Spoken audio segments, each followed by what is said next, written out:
Well, the Israeli military has launched an operation east of Gaza City. It's ordered people to leave the Shujayea neighbourhood.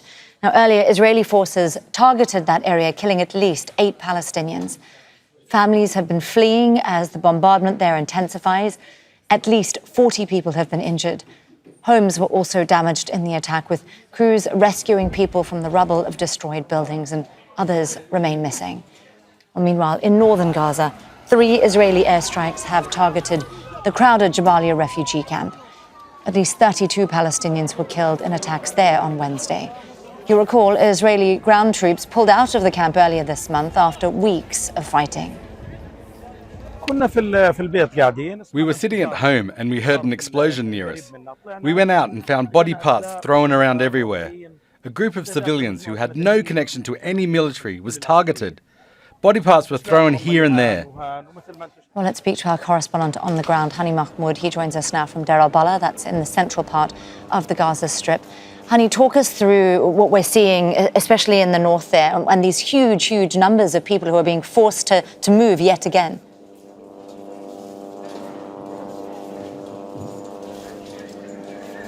Yes, well, this is becoming part of the daily routine, the new normal for Palestinians across the Gaza Strip, mainly in the northern part, in the central area, and more recently in Rafah city, the new normal of people being forced into internal displacement over and over within the past close to 9 months right now are yet forced into further internal enforced displacement. The vast majority of people who were in Shujayea neighborhood and at the neighborhood, that these are at the eastern part of Gaza City, are displaced Palestinians. Some of them are from the local neighborhoods. The local residents of these neighborhoods went back from western parts of the city as the Israeli military withdrew within the past weeks, but found themselves today are yet at another dilemma of moving into western part of the city. Israeli military, in a sharp order that came right at least half an hour through the operation, started making phone calls and sending text messages, dropping leaflets for people to evacuate.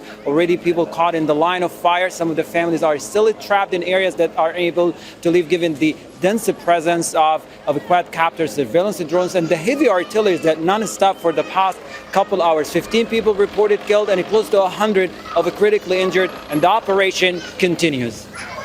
Hani, I have to ask you too about aid. As we see more and more pockets of famine take hold and more people being displaced in huge numbers, what is the situation? Is any aid getting in at the moment?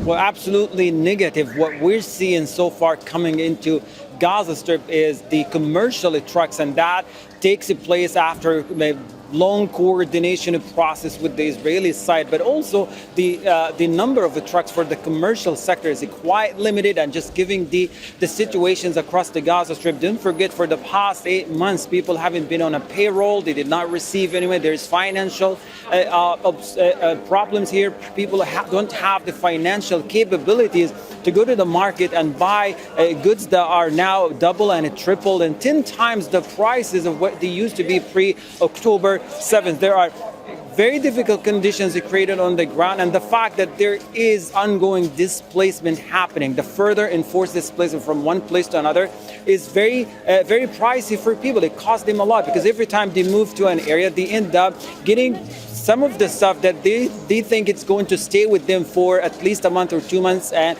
they are forced to move again. They will have to buy again some of these stuff just to keep them surviving. It's an endless cycle of not only unpredictable falling bombs, but also the aid questions here, the aid issue that's already broken the mechanism, no aid coming in. Many of the organizations that work on aid deliveries said it's quite complicated, no safety for aid workers, and the fact that we have a closure on the borders just making it difficult to anticipate any time soon that there will be a solution for this humanitarian crisis that is better described as it's above emergency crisis.